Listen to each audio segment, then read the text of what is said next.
Aziz yurttaşlarımın sizlerine dedemnin sağlığı üçün yardım so'rayman. Dedemning holi hozir juda ham yomon. Dedemni davolash uchun sizlardan mablag' so'rayman.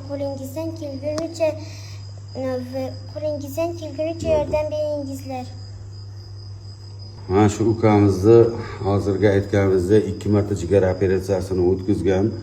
Hozirda yana ozroq operatsiya qanaqadir davolanishga pul mablag' kerak bo'lyapti. Uylarni hatto mana garovga qo'yib pul sarflab qilishyapti. Endi imkon darajada qilishdi. Sizlardan ham iltimos qo'llaringizdan kelganicha yordam qilingizlar. Iloji bo'lsa shu yigit davolasaga 4 ta murg'a go'dagi bor qizlari. Hatto maktab formasiga yo'q hali. Imkon darajasida kartani qo'yaman, o'sha yerga karta raqamlarini iltimos yordam qilingizlar shu yigitga. Hozirda ota-onasi ham hatto yotibdi, bir joyda bo'lib qolgan. Ota-onasi ham mazalari yo'q. 4 yildan beri yotibdi. Kamiga bu yoq mana o'zi ham shunday bo'lib qolgan. Imkon darajasida yordam qilingizlar.